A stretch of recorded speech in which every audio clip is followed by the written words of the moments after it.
Okay, we should be good. Thank you for joining us. Sorry for the little bit of confusion we're having. Robert, you had a question in the previous Zoom room, so I wanted to give you a chance to ask that. You should be able to unmute yourself and just go ahead Yeah. and ask it, and then our presenters can go ahead and answer that. Oh, okay. Yeah, I wasn't sure if we were going to be able to actually speak on this thing, so I was trying to type it in again. But yeah, my question was, I was wondering if the state was going to take any steps to ensure that all the ASAM levels are going to be available, since there are so many levels that have no providers right now across the state.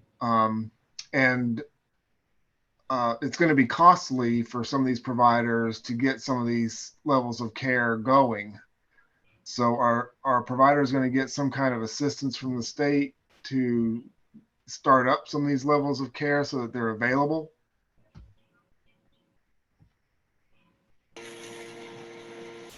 Hi, Robert. This is Starlene.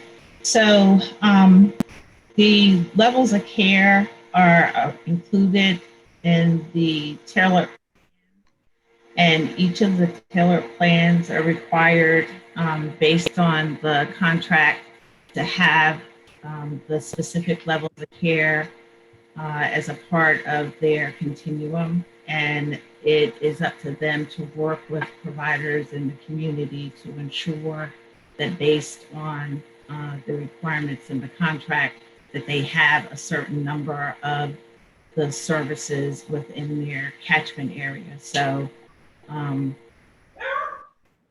it's, the tailored plan would be working directly with providers, not the state.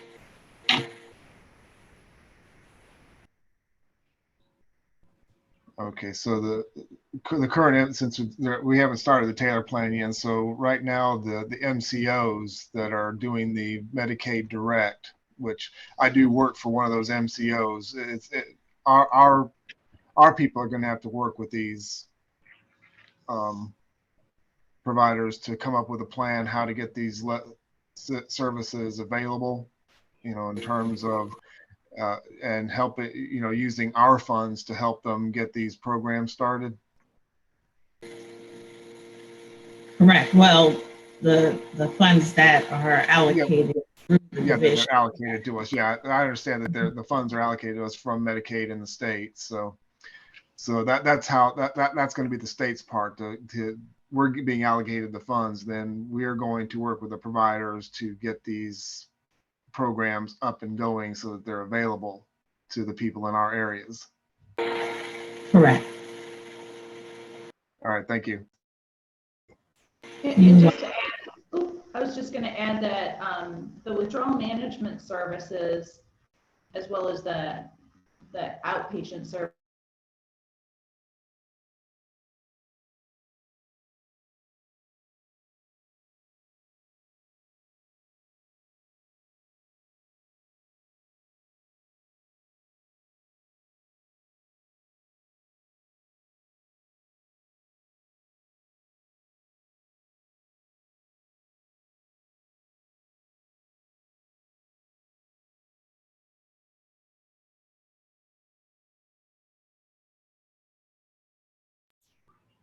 Hey, Stacy, are you still with us?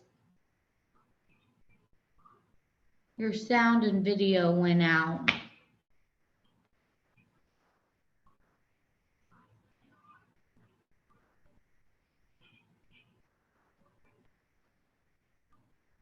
While we wait for her to rejoin, I'm going to skip down. Scott, you had a question. Iana copied it in the chat for you. Do you want to go ahead and ask that one? I think I just got kicked out of the room. I apologize Oh, for there that. you are. Yeah, it just totally booted me out of Whova after I was saying how awesome it was. Oh, weird. I'm not sure how much of what I said got out, but there, just to point out, The withdrawal management levels of care and the outpatient level of care is also covered by standard plans, and they also have access requirements written in for those services as well. So not all of the SUD services are just tailored plan only. There are some that are also covered by standard plans. Great, thank you. Scott, did you want to unmute and ask, or do you want us to just ask for you?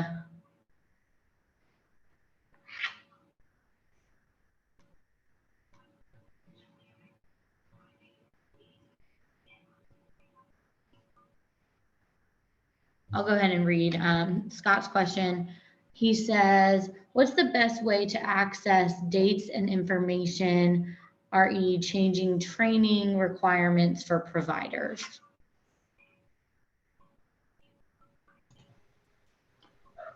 This is Howard Anthony. I can answer part of it. In general, as far as the ASAM training requirement goes, we've had a couple communication bulletins that have come out in the last 6 months or so.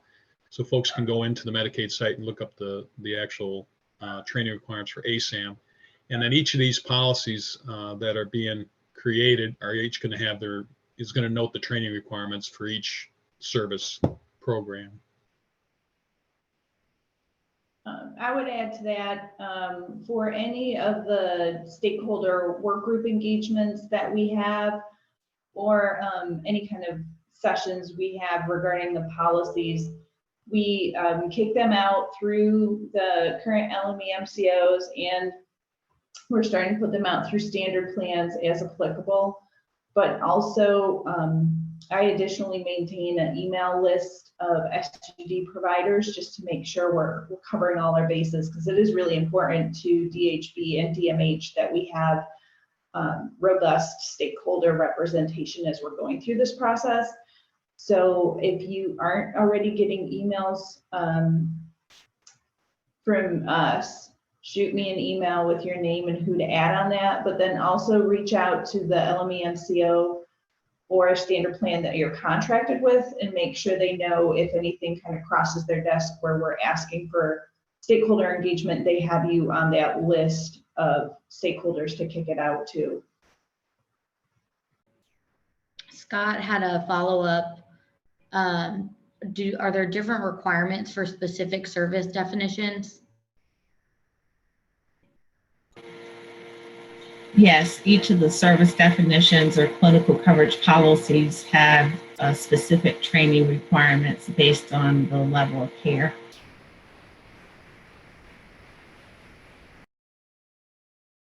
Great. Robert, did you want to unmute and ask your question? Well, I had heard, my understanding was that the ASAM trainings that the providers get will only be available through a particular source. Is it only through the Behavioral Health Springboard? Because I did both a 2-day and a 3-day training through the Behavioral Health Springboard, and then was preparing an ASAM training for the providers in our area, and was informed that we can't actually do the ASAM training, that only a certain agency has been approved to provide that training. So Robert, the ASAM is copyrighted, and it is proprietary past a certain point. So if you were only going to provide a training, kind of an overview of ASAM and the dimensions and the criteria, that is something that anyone can do. Yeah, they said that we could do an overview kind of thing, but for the specific training of using the ASAM manual, using the decision flow decision tree, like that it had to be through a particular agency, and I can't remember who they said was contracted. So it's not, it's in order to do the level of training that's required to complete a comprehensive clinical assessment or diagnostic assessment, that is proprietary, and you have to get approval through ASAM in order to do that level of training. And the behavioral health springboard trainings are done through Change for Change companies, and they are one of the trainers that is approved by ASAM to do that level training. But in the PowerPoint, we provided a link where you can read more about the copyright requirements and also how to contact ASAM if you are interested in getting submitting for approval for your own trainings.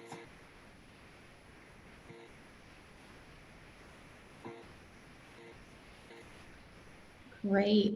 Scott also wanted to know, are there any impending changes to those specific service definitions?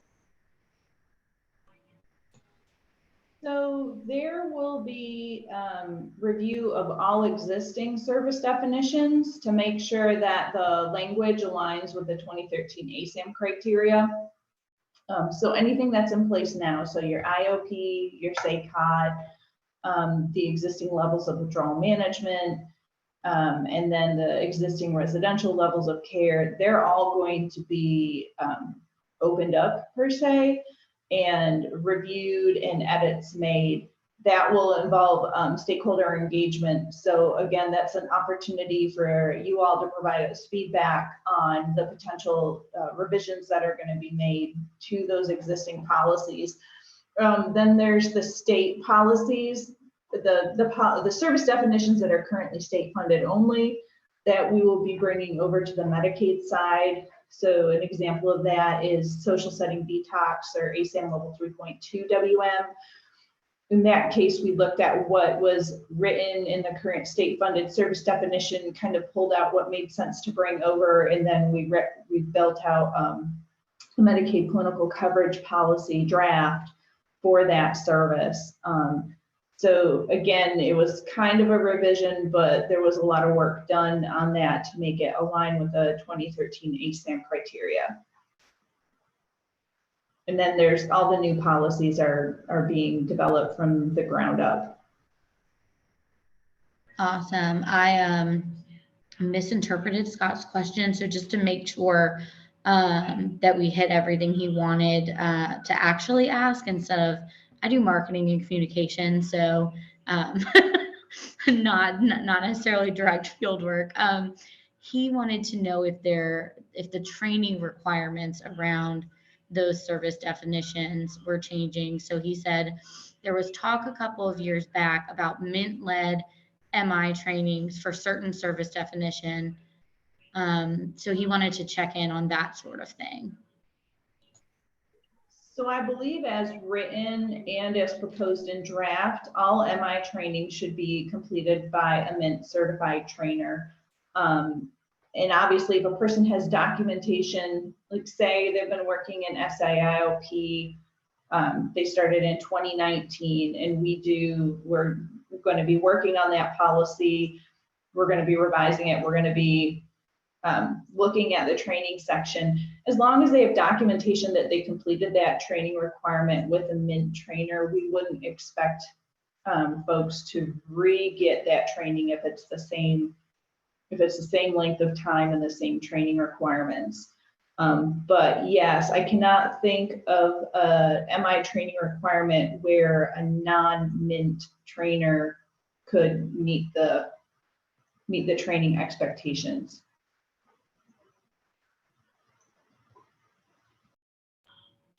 Great. Robert's also asking, how can we keep up with these changes as they're being put in place? And Scott's kind of follow-up, where can we find those specific requirements so that we can kind of stay on top of those changes as they come? So plugging into the stakeholder engagement is definitely the first opportunity to stay plugged in. Whenever we do those stakeholder engagements, we provide a draft copy of the clinical coverage policy that we're talking about, as well as a slide deck. And oftentimes that slide deck will go through the specific changes to the policy that are being made. Then after that, there's another more formal opportunity for stakeholder engagement. After the clinical coverage policy goes through the physicians advisory group and then goes to CMS, it then formally posts on the Medicaid page for 45-day public comment. We can share the link for that if that would be helpful. It's actually the web page where all of the Medicaid clinical coverage policies get posted for 45-day public comment. That's another opportunity to actually see if PAG has made any changes, if Medicaid has made any recommendations and changes, and then to see what is being proposed to be posted. And there's a whole formal process with that 45-day public comment for any stakeholders to provide feedback and possible edits and changes like that. Starlene, is there anything else you can think of to add? I would just add that as the Medicaid policies are being developed, we are also on the state funded side. Those same policies with the same training requirements, staffing, et cetera, will also be put in place at the same time.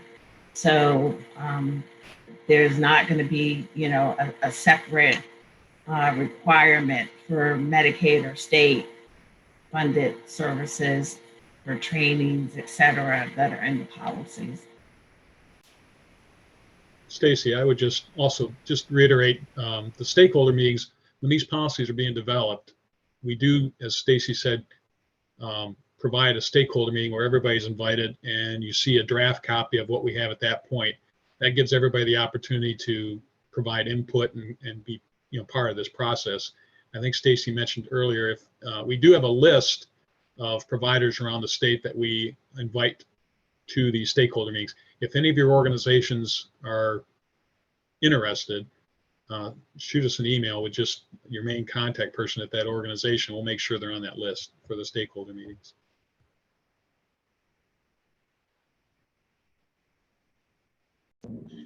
Is there any sort of statewide notice that goes out that people can sign up for?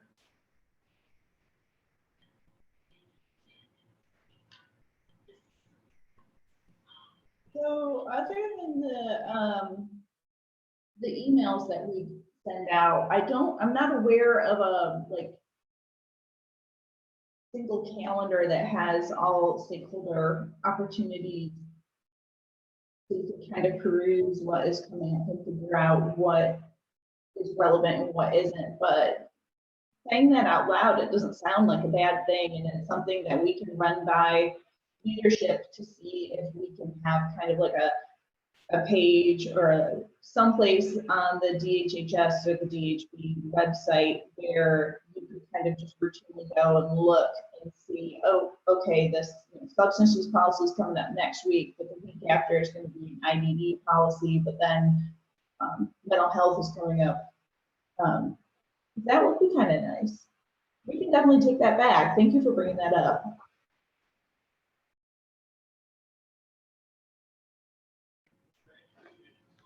Do we have any other questions? They've kind of slowed down a little bit, but want to give anybody else a chance to throw them in the comments, or if you'd like to ask out loud, feel free to unmute yourself and just start talking. I just wanted to clarify something from the training. It sounded like some of these services that are currently only state funded are going to be covered by Medicaid under this waiver. Is that correct? That is correct. The current halfway house or 3.1 level is one of those, the social setting detox, which is one of the withdrawal management levels. as well. I think there's one, is there one other, Stacy or Howard? The PPW, ACM 3.5.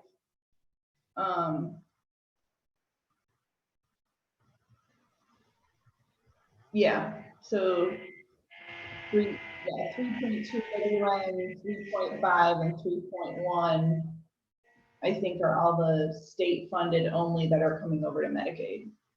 Well, I will certainly welcome that because that'll free up some of our state funds to go to people. Because we've got right now, I've got people that have Medicaid that are in halfway houses and supported living,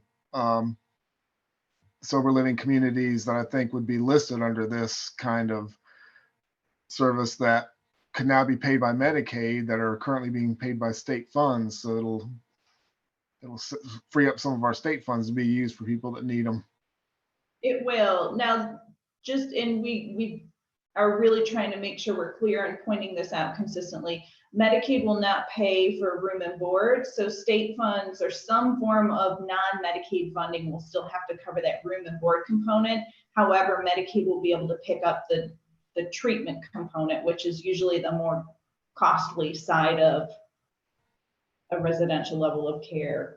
But yeah, so room and board will still have to be funded some way other than Medicaid, but Medicaid will cover what's listed in the clinical coverage policies. So again, another reason why it's really important for all of you that are out in the field providing these services to give us feedback, because it's what's in the policy that the Medicaid and the state funds will cover.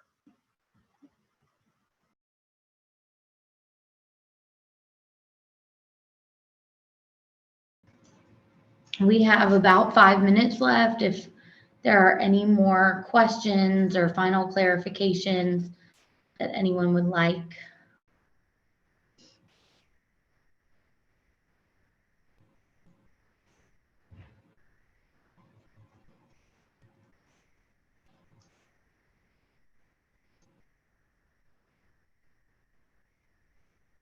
I also used to be a teacher, so I give a lot more silence than most people do.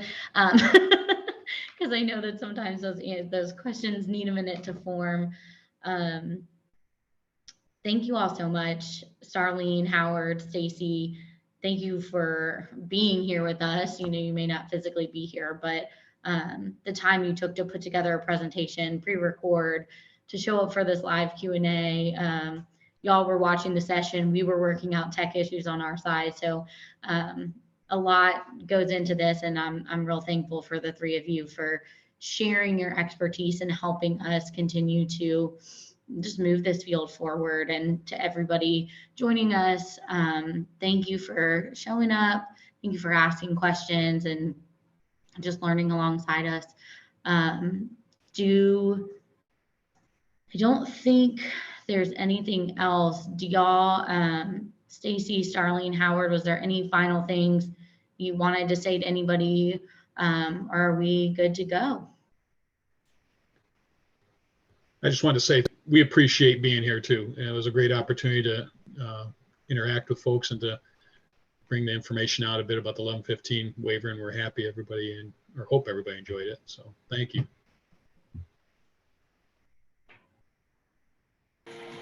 And I'd just like to say, you know, I think all of you who know the three of us, you can always reach out if you have questions, if you need clarification.